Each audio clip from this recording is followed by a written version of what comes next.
Magnitude 6.9 rin ang lindol na naramdaman sa Daan Bantayan, Cebu.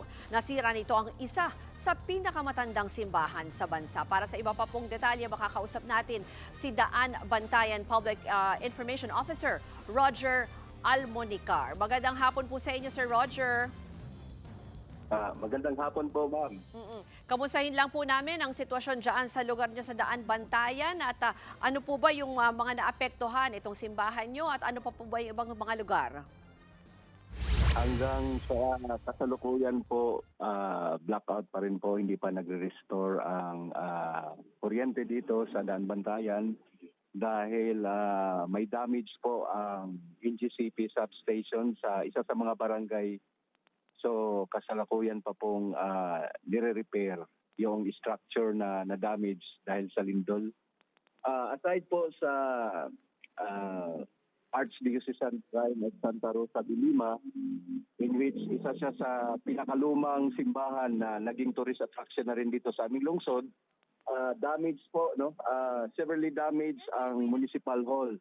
In fact, nag-declare po ng suspension of work sa lahat po ng mga government employees kasi hindi po napapasukan ang gusali. Pero yung mga frontline services po like disaster risk and reduction management, health, social services, patuloy po sa kanilang pagtatrabaho. Doon po kami naka-station ngayon sa command center ng MDRRM. Kalapit lang po na barangay. Yung municipal hall po is Barangay Poblacion. Yung command center po nasa Barangay Paho, which is adjacent lamang po ng Poblacion. Binanggit niyo po. Damage din po ang ilang mga school buildings. Kasama na po yung iba pang mga private establishments dito. So marami pong mga establishmento na hindi po nagbuka sa araw na ito.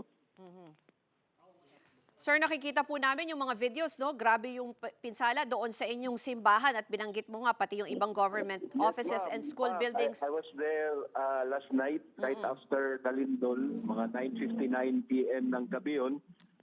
Nagpunta ako ng simbahan at nakita ko mismo yung malalaking, yung fasad o harapan ng simbahan, yung mga bato po na malalaki, bumagsak po sa harap ng simbahan. Punta po sa kalsada kasi yung location po ng simbahan is harapan po sa stretch po sa ng kalsada, facing din doon sa kalsada na papunta ng Municipal Hall at sa likod po ng Municipal Hall, dagat na po siya. Nandoon po yung baywalk namin na nagkaroon din po ng konti lang naman po pinsala. Yung mga residente po, kamusta? Meron po bang naitala na casualties at yung may mga marami rin po bang bahay na nasira? Salamat naman sa Diyos at wala pong casualty, wala pong naiulat na namatay. Although marami pong nasugatan, in fact, dinala po sila sa Daan Bantayan District Hospital. Ang nag-iisang hospital dito sa Daan Bantayan, bukod pa sa aming Rural Health Unit. So as of 2 AM po, kaninang madaling araw, umabot po sa 29, ang mga nasugatan na dinala sa hospital. Mga minor head injuries lang naman po, ang iba sa paa. Pero meron pong isa na talagang nadaganan ang ulo ng pader. So nagkaroon po siya ng traumatic brain injury. Ayon po sa Chief of Hospital ng Daan Bantayan District Hospital. Pero bukod naman po dyan, wala na pong naiwan na halimbawa may mga natrap sa ilang gusali. Wala na pong ganyan? Wala naman po kasi ang Daan Bantayan po, hindi naman po mga high-rise buildings. Kadalasan po mga first, second floor lang naman po ang mga establishmento dito. Pero karamihan nga po sa ngayon nagsara. Tulad po na ang Jollibee namin, yung kanilang glass wall, sa second floor medyo bumigay, nabasag. So wala silang operation ngayon. 7-Eleven namin, which is 24/7 ang operation, sarado din po sa ngayon. Although may mga maliliit lang naman sa tabi-tabi ng mga tindahan na nagtitinda ng mga ulam, mga kanin, bukas naman po. Okay. So doon po nakakabili ng pagkain yung mga residente. Mabanggit ko nga rin po pala na may mga bridge po dito, particular sa Barangay Poblacion na hindi po passable. Hindi po nadadaanan ng mga sasakyan kasi nagkabitak po siya.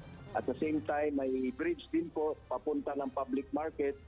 Isa sa pinakamalaking merkado dito sa Daan Bantayan na motor lang po ang nakakadaan kasi bumitak din po yung bridge. Okay. Maraming pong salamat, Daan Bantayan PIO Roger Almonicar.